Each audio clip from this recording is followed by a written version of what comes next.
Oh, eto! Iinit na naman ang dugo ko, ha? Sabi ko, Easter Sunday eh. Bubuelo muna tayo kahit isang araw lang.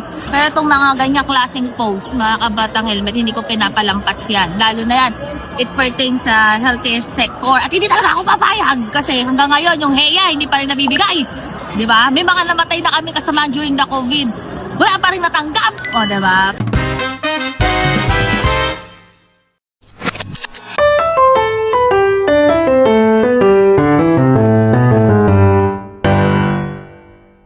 Pero eto nga, may plano si Digong nung panahon na yun. Yung tatay yung karton, may plano yan during the COVID-19. Anong plano niya? Patagalin yung plano. Bakit? Hindi naman talaga hindi naman kagad nagkaroon ng pagsasara ng mga borders that time. Mga panahon na yon, video kapar, no? By December meron na yan eh.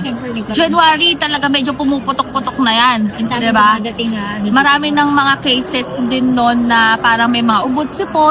Nagulat din kami kasi sa airport kami by January na bakit ang daming mga Chinese na naka-face mask na dumating dito? Tinanong ko na ako ni videographer niya. Tapos parang may kakaiba na nga.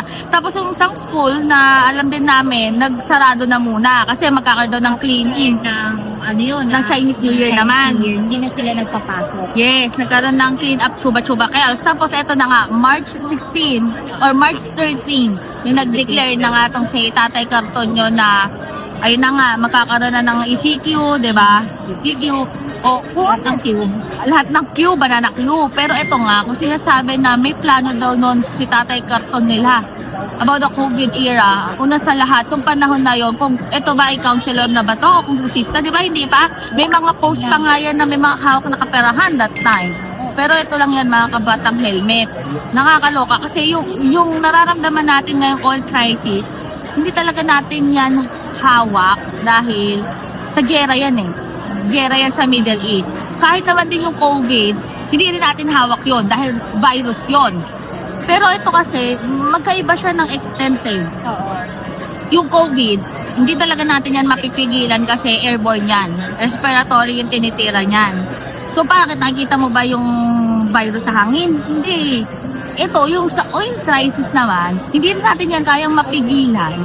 Kasi yun nga, yung nangyayaring gera sa Middle East. Pero kahit pa paano, may mga magagawa tayong paraan na, diba, sa preventive side.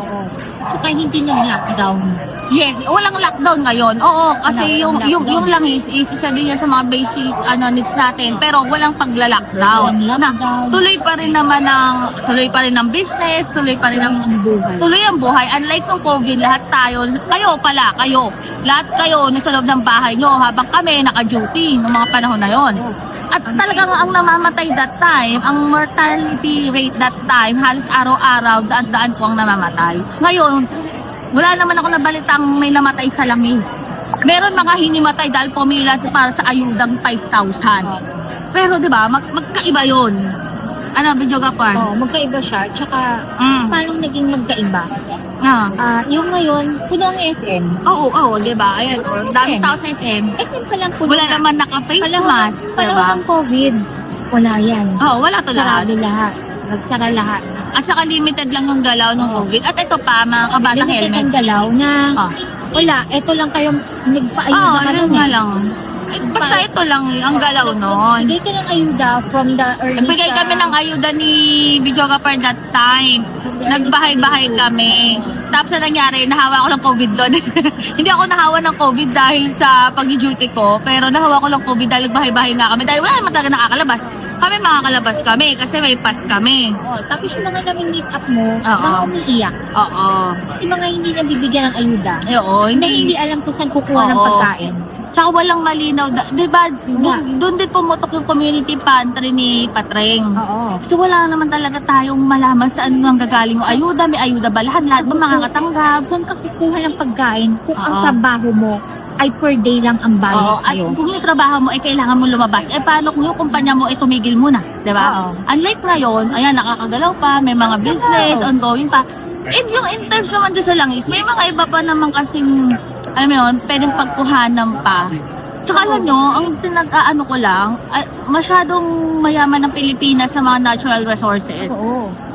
Kailangan lang talaga tong ma-discover, kailangan lang din itong maingatan. Yung Kailangan siyang ingatan. Oo. Na-discover na natin eh. Oo. Pero kailangan natin siyang ingatan na walang ibang lahi Oo, ang na magkinabang. magkocontrol. Oo, yun ang problema. Pero ayan nga, gusto ko lang sagutin yung... Tsaka yung ang gusto ano ba nangyari nun? Face mask? Ayun nga. Alcohol, nagkaubusan? Ayun Bakit? nga. Kaya, Ano yung isa yung plastic shield? yung yung face shield, di ba? Yung face shield Oo. na Pilipinas lang ang gumamit? Sinong nakinabang? Di ba galing China yun?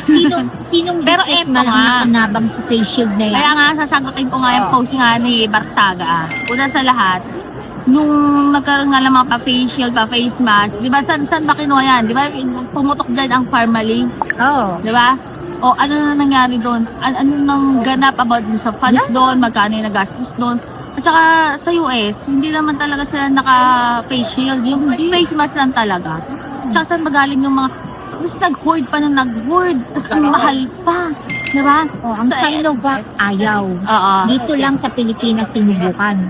Ginawa Ano tayo, din ginipig ang Pilipinas, Philippines. pero ayan nga, mga kabatang helmet, nakakaloka lang talaga. Huwag na lang kasi mag-post, ha? Huwag na lang mag-mema, kung wala naman talagang alam kung ano yung nangyayari doon. Matin ako masabi niya, pero nagigigil talaga ako pag may nababasa akong mga ganyang post na parang hindi naman talaga nag-iisip. Alam niyo yun? Kaya, hello, mo yung Cavite, wala ka mag-isip talagang kayo. wala ka talagang sa realidad. Wala, ng buhay. na-detach na yan eh. Detach na yan sa walang alam. realidad eh. Alam mo yung Alam mo yun, pwede naman kasi may alam siya, pero nagmamaang-maangan na may alam talaga. yung ang binibigyan mo na umiiyak kasi walang nakuha ang pagkain. Ay naku, ayoko na mag-talk, pero ayun nga mga batang helmet, kung sasabihin yung merong plano, si Tatay Carton nila noong mga panahon yun, ako ay isa sa mga buhay na patotoo na wala!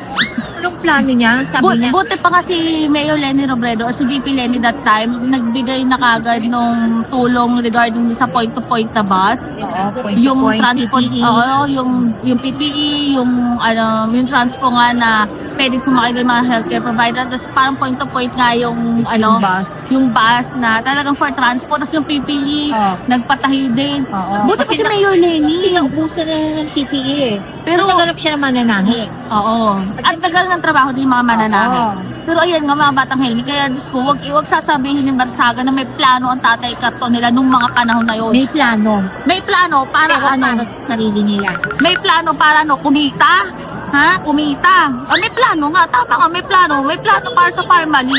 Pero kung sa taong bayan, dami ngayon namatay Wala. ng that time. Ako, tigil-tigilan niyo ako Nagsasabi siya ng ng lockdown kung kailan marami na namatay. nagsasabi ng Sige ito nga. ang tulong para sa senior. Tapos pagdating Wala ng naman. tulong, pipiliin. O basta, ayan mga kabatang helmet. Mura ka naman Comment talaga. nyo na ako masasabi dyan. Basta, masasabi sa inyo, walang plano noon. Meron. May plano pala para sa bulsa nila.